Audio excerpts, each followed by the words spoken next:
Hey friends, what's up? This is Metro and welcome to the best Wraith build on the internet. Before you say, cap Metro, everyone is claiming their build is the best. There's a ton of guides out there and a ton of really good guides, but we'll do it a bit differently here. We're gonna go over every single item, explain why it's good, explain when it's good and how it fits the build. Guides where you follow one item after another and you buy the same thing over and over are already becoming pretty weak because people already counterpick and a lot of people are learning to understand what to buy against what and how to counter, right? So what's way more important is understanding why items are good in a specific build and understanding when to buy what. And there's a few key items that not a lot of other people are using right now that I think everyone will use in like the very near future. We're gonna go laning, mid-game, late game, and situational. So I'll assume you know the basics of the items, but I'll give you an in-depth reason to why I'm building this. And overall with this build I have like around a 70% win rate by now, only going up. Wraith is like a pretty good character right now, and the strength of Wraith is that you can basically use her against any character in the game. I think she's universally good. She's not like SS tier like Kelvin right now that freezes everyone and kills everyone, but Wraith is really, really good right now in my opinion, and I think this build works against basically everything in the game. So we're gonna start out by laning, okay? Basic magazine is an insane high value item for Wraith. Wraith doesn't want to reload. The reload animation on Wraith is very long. You want to have more bullets in the magazine so you can use your 3 ability for longer, full auto for longer, right? If you cast full auto and it runs out and you have to reload, not ideal. You want to have your mag as big as possible, which means we're going for basic magazine always. For the second offensive item, for the second damage item, I like headshot booster. I've experimented in the past with high velocity rounds, which I think are also a really solid option, right? Where you can get more last hits easier, or close quarters if you play closer up. In reality though, I have tried, and like a lot of the time you play less than the 15-meter range that close quarters gives you bonus damage in, right? So a lot of people use close quarters on Wraith.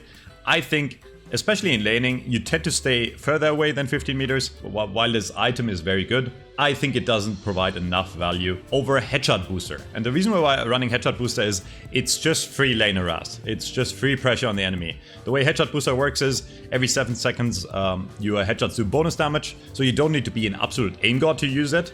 All you have to do is basically every 7 seconds hit a headshot, right? And you get free damage on the enemy opponent, and you're gonna win your lane easier. Now we're going to the first key item that is absolutely must-have in laning, which is extra charge. It gives you another charge of your card, okay? Card is your main utility in the early game to secure kills or to harass the enemy out to where they have to go back to base. I'm coming.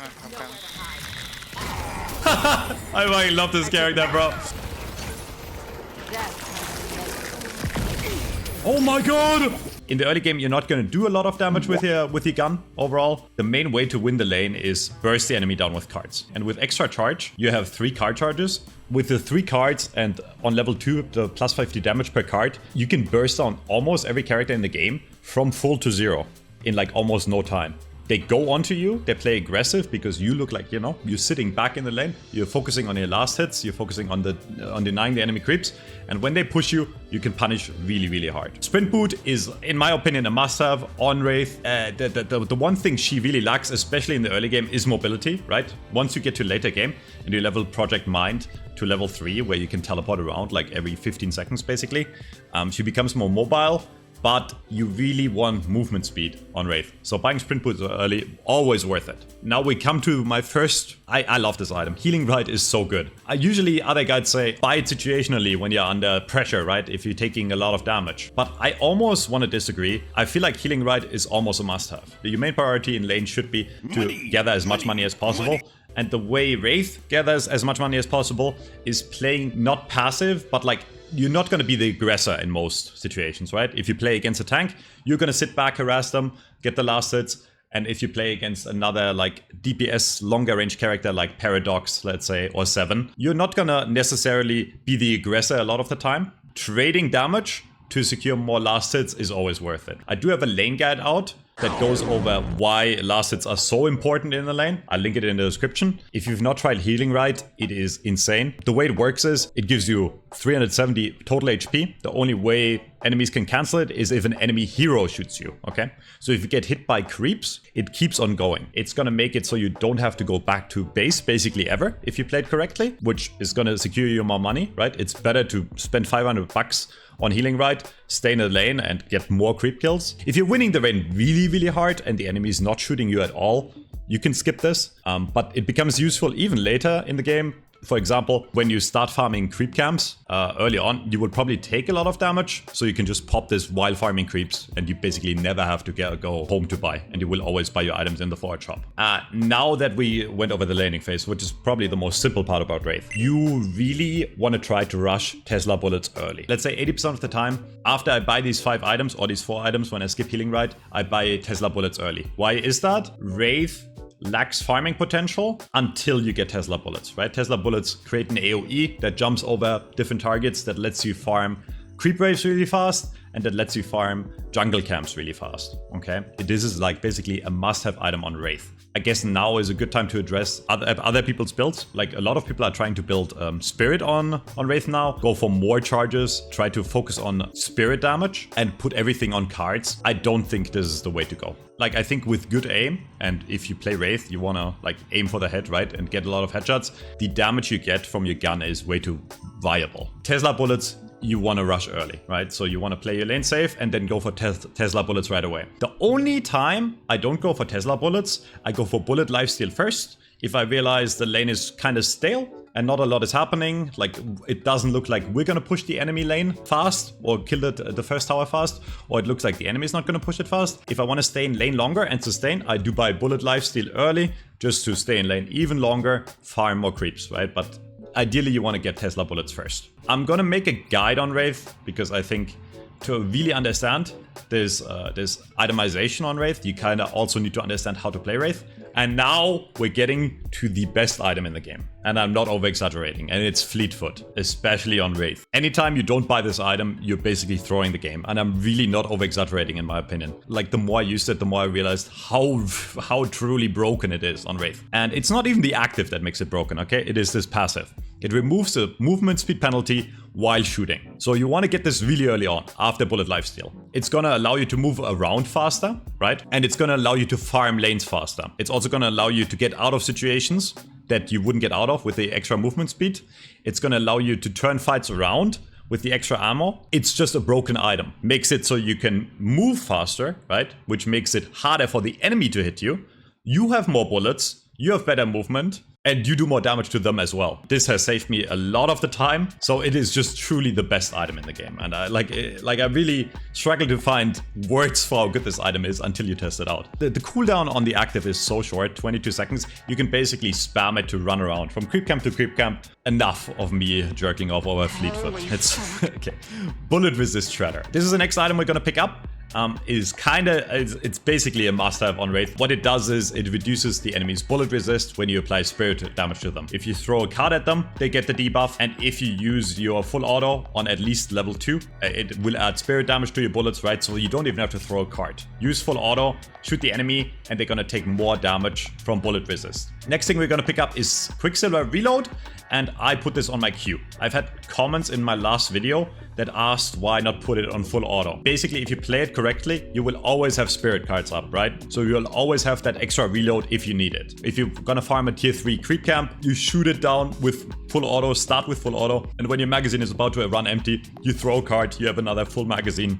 I used to love active reload, but there is a reason I don't run it anymore, even though it feels really good. We already have bullet lifesteal from bullet lifesteal, which is basically a must in this build anyways. The way we're itemizing, since we are gonna get to 4 weapon items pretty fast, if we don't have a flex slot, we're gonna run out of space. While active reload is pretty cheap and I think it's still a decent item, I do think Quicksilver Reload is just better, right? It's gonna add extra spirit damage to your abilities, and it's gonna reload whenever you want to. It takes a bit of practice to get used to.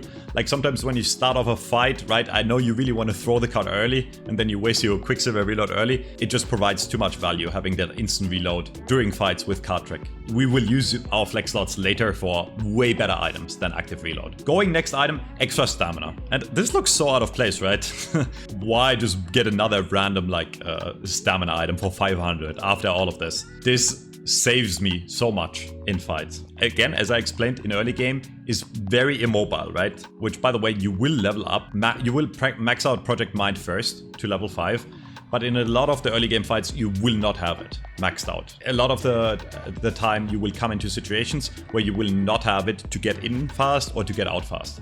And this one extra stamina really makes a difference. Just having an extra dash to get out, or right, just having an extra dash to chase. It's a slot filler, and later on we can sell it, and later on I will probably end up selling it, making you faster together with Fleet Foot. Again, faster farm, faster rotations. Speed is everything in this game. I would say in general the biggest skill gap of players right now in this game is being able to farm safe and fast, because you just have more money than the enemy, and especially on Wraith, the mid-game item spot starts like being able to carry. It's a hard late-game carry, a hard DPS carry, and here we go with Intensifying Magazine, and I think this is where this build really starts differentiating itself from all the other builds on Wraith out there. I think Fleet Foot is already like a big differentiator. For whatever reason, people don't buy this, even though it's the best item in the game. Intensifying Magazine is better than Titanic Magazine, okay? A lot of the Wraith builds use Titanic Magazine. Again, you want to have a big magazine on Wraith, right? So you can make use of more full auto. But in practice, if you're running basic magazine already, together with Quicksilver Reload, you will have enough of a magazine size to keep on shooting. Enough time to kill the enemy without a reload. Most of the time, right? Intensifying Magazine is insane because you never stop shooting on Wraith, and it ramps up to almost double damage, right? It gives you 75% bonus damage if you keep on shooting. And all you have to do is continuously fire your weapon. So even if your aim is not perfect, after 3 seconds of shooting, you're gonna have double the damage. This is an insane power spike. At this point, we're still kind of playing passive and farming. If anyone comes close to you, you lift them, you activate your full auto, they get the bullet shredder resist. You activate Fleet Foot to have even more magazine, and then by the time they're on the ground, if the lift is over, they're almost always dead. And if it's a tank, then you can relocate with Project Mind, kite them, and they die. And here we go to Reactive Barrier. I didn't put it in defensive items as needed. And the reason being is, this is just a really, really good defensive item. And Wraith is, in my opinion, not a character that should be played as a pure DPS. You should have enough tankiness. She already does so much damage by just having Intensifying Magazine and getting up to this point that now you want to start worrying about dying, okay?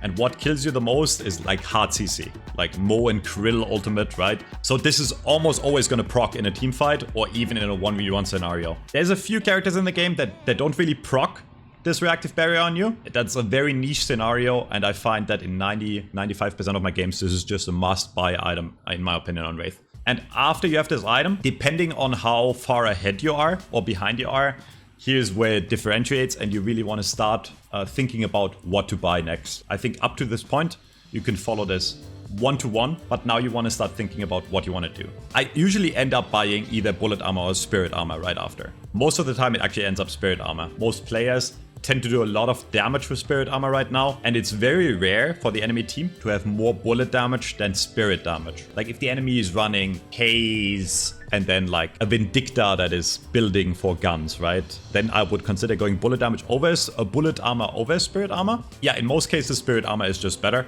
It's gonna keep you alive. So after getting reactive barrier, ideally you're ahead. Even if you're not ahead, you probably want to play defensive. In situations where my team is very far behind, I go for aggressive items instead. I go straight for Lucky Shot. Why go an aggressive item when you're already behind? Sometimes your team just is so far behind that you really need to have more damage, and then you play safer or try to play safer, and you try to be that carry for your team to where you can get a pick off while the enemy team is ahead. And now we're getting into the late game. And here is where we go Lucky Shot. I know Siphon Bullets are very staple for a lot of builds in this game. Siphon Bullets recently just got nerfed. It's still really good, okay? And a lot of guides are telling you to rush it. It steals maximum HP from the enemy permanently. And it also gives you stacks that increase your max HP, right? So this is a snowball item. If you can get this insanely early on, it can be really good, and you can basically roll over the enemy team. And that being said, I feel like the better you get and the better the games you get into, the enemy will usually not allow for you to be suddenly insanely far ahead, right? So this is like kind of an item where you basically already won the game or you're close to winning the game. So you just buy this and then you roll the enemy, right? I don't think this is a good item. Let me take that back. Siphon Bullets is a great item, but I think there are better items out there. And my main favorite right now is Lucky Shot. And sometimes I go Crippling Headshot over it. And we're going to talk about why I go Lucky Shot and when I go Crippling Shot, okay? So Lucky Shot gives you even more ammo, but that's not even the main deal. The main deal is that your bullets do 80% bonus damage and slow the enemy movement by 30%. And it has a 35% proc chance. And this can proc on any bullet. There's no cooldown to this, okay? And because your fire rate is so fast, that basically means every third bullet you shoot does double the damage almost and slows the enemy. For like the enemy can't get away anymore, you do insane damage and it procs over and over. It's just an insane damage item. And again, like at this point, you never have to reload, which makes intensifying magazine even better. The only thing that ruins intensifying magazine as an item is when you have to reload, because then the weapon damage perk falls off. But at this point, you don't have to worry about it anymore. So Crippling Headshot is a bit more of a defensive option, I'd say, because it gives you even more bullet lifesteal and spirit lifesteal, so you live longer. But the main thing with it is, if you hit a headshot, it reduces bullet and spirit resist on the enemy. So if you end up having a ton of team fights and you are not the main damage of your team, then you can build this, because if multiple people focus the same target, then the bullet resist reduction and the spirit resist reduction becomes really valuable. But if you want to build for main damage for yourself, Lucky Shot is the better option. I really swap these around like almost game by game.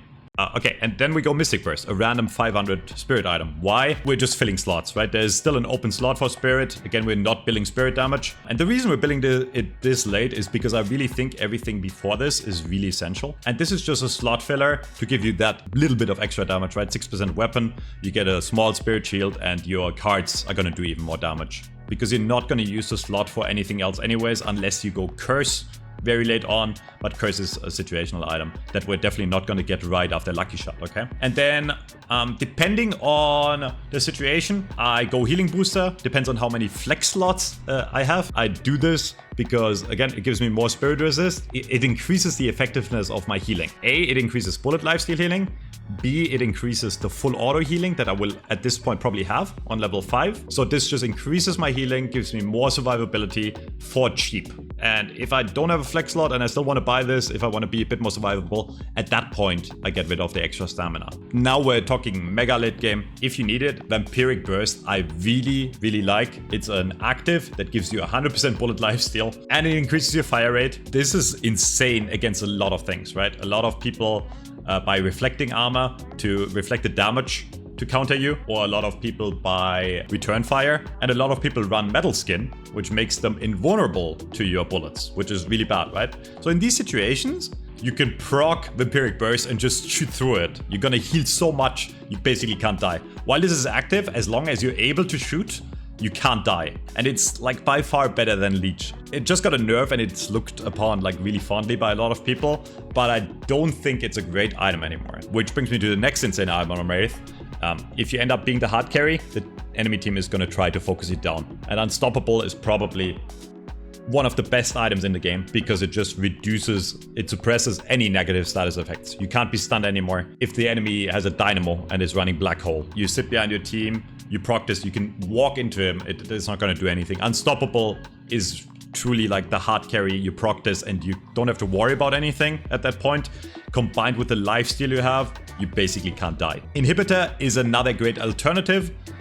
You probably don't want both unless you're like mega farmed in the late game. A great survivability item. If the enemy has like a really high DPS character that is shooting you, you shoot back and you will win the duel because they will do less damage to you. Toxic Bullets is an item I buy a lot, okay? This is probably out of all the situational items, this is probably the most important one because this is a hard counter to characters like Infernus or really tanky characters like a Shift with a lot of lifesteal and Abrams. And this is the best item in the game to reduce enemy healing, right? So if the enemy has a lot of lifesteal, a lot of passive healing, you buy this, you shoot them, and they die. In some cases, you want to buy this before Lucky Shot, right after Reactive Barrier, right? Usually not before anything mid-game wise, but this is a key item that you should use depending on what the enemy team comp is and depending on what the enemy is running. The other two items that I buy the most in situational is again improved bullet armor or improved spirit armor. Most of the time I feel like I have enough damage after having Lucky Shot, so I tend to upgrade my spirit armor or upgrade my bullet armor again if the enemy has a lot of bullet damage. Curse counters any hero in the game. So if you have troubles with one specific enemy being too farmed, you put this on them and they can't do anything, right? They can't use items, they're interrupted, they're silenced, they're disarmed. It's a fuck you ability. Don't usually want to run this on Wraith, because you're gonna lose damage for it, right? But if you end up being the only person that can afford it, it is a must-have if the enemy has like one guy you really need to shut down. Ricochet is in here for kind of like a meme, to be honest. Sometimes I have games where I get like so far ahead after like having Tesla bullets, intensifying magazine, that I just buy Ricochet and like just farm everything and everyone. Glass Cannon, however, can be very good if you have a lot of tanks in front of you and your team is doing a really good job at keeping you safe, right? And you don't feel like you're being focused a lot and you're not under a lot of pressure. This is like the highest damage in the game, but it makes you less tanky. And Colossus is an option if you don't have a lot of tankiness on your team and you're really truly trying to hard carry and you're trying to stay alive. This is going to make you insanely resistant and is going to make the enemy very scared of you. Probably not a thing you would buy in most games, but if you feel like you need it, buy it. I gotta say, it is kind of hard to explain all of this without talking about the playstyle of Wraith. I will, in the next few days, record a complete Wraith guide, because there's a lot of depth to this hero that really no one is talking about, in my opinion. If you enjoy this type of content, I just launched a second YouTube channel for all about Deadlock. It's called Metro Deadlock. I'll link it in the comments below, where we'll probably upload or try to upload almost daily, where we go over replays, where we go over guides. I mostly play Wraith and Haze. Those are my two main characters. My third is Infernus, but I'm not a great Infernus, so I'm a hitscan Andy. And yeah, this game is so much fun. I'm super excited to make more content for you guys. Let me know what you think, and until next time, see you friends. Bye bye.